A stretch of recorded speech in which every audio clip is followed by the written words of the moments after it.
राजस्थान को पीएम मोदी ने बड़ी सौगात दी है। बांसवाड़ा में प्रधानमंत्री ने केंद्र और राज्य सरकार की 1,22,000 करोड़ रुपए से अधिक की कई विकास परियोजनाओं का शिलान्यास और उद्घाटन किया।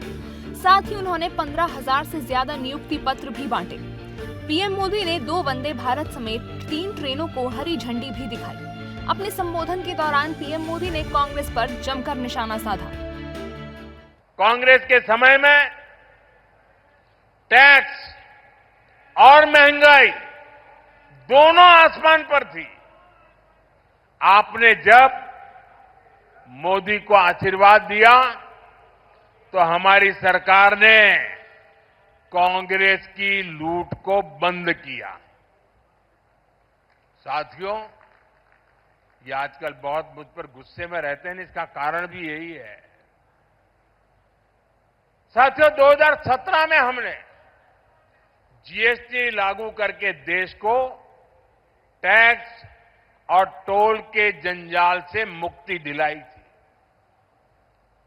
अभी नवरात्रि के पहले दिन से फिर जीएसटी में बहुत बड़ा सुधार किया गया है। इसका नतीजा ये हुआ है कि आज पूरा भारत जीएसटी बचत उत्सव मना रहा है। इस अवसर पर उन्होंने जीएसटी सुधार के फायदे भी गिनाए और लोगों से स्वदेशी वस्तुओं को खरीदने की अपील की। जीएसटी रिफॉर्म के बाद जो 14 के पहले 100 रुपये का 131 रुपया देना पड़ता था, अब 100 रुपया में सिर्फ 5 रुपया टैक्स लगता है, सिर्फ 105 रुपया देना पड़ता है। कहां 31 रुपया और कहां 5 रुपया, यानी कांग्रेस के जमाने की तुलना में आज आपको 100 रुपये की खरीदारी पर 26 रुपये की बचत हो रही है। और इसलिए मैं सभी व्यापारियों को कहता हूं, दुकान पे एक बोर्ड लगाइए, गर्व से कहो ये स्वदेशी है। जब आप स्वदेशी खरीदते हैं तो वो पैसा देश के ही किसी कारीगर, कामगार और व्यापारी के पास जाता है। वो पैसा देश के बाहर न जाकर देश के विकास में लगता है। उससे नए हाईवे बनते हैं, नई सड़कें बनती हैं, स्कूल बनते हैं, अस्पताल बनते हैं, गरीबों के लिए घर बनते हैं।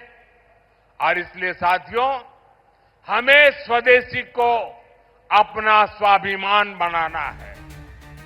पीएम मोदी ने सबका साथ सबका विकास नारे की याद दिलाते हुए कहा कि कांग्रेस पार्टी ने अपने शासन में आदिवासियों को हाशिए पर छोड़ दिया था। सबका साथ सबका विकास, इसी मंत्र को लेकर के चल रहे हैं। साथियों, कांग्रेस ने आदिवासी समाज को हमेशा नजरअंदाज किया, उनकी जरूरतों को कभी समझा ही नहीं। ये भाजपा सरकार है जिसने आदिवासी कल्याण को प्राथमिकता देते हुए अलग मंत्रालय बनाया।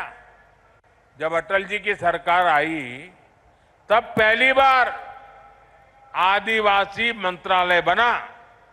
उसके पहले इतने दशक चले गए, इतने बड़े महान नेता पैदा हो गए, लेकिन आदिवासियों के लिए एक अलग मंत्रालय नहीं बना। ये भाजपा सरकार आई, जब अटल जी आए तब बना। कांग्रेस के दौर में कोई कल्पना भी नहीं कर सकता था कि आदिवासी अंचल में इतने बड़े प्रोजेक्ट्स आएंगे। पीएम मोदी ने ऊर्जा शक्ति यानी बिजली उत्पादन को लेकर भी कई बातें कही। साथ ही पीएम सूर्य घर योजना और किसानों के लिए चलाई जा रही पीएम कुसुम सोलर पंप योजना का जिक्र किया।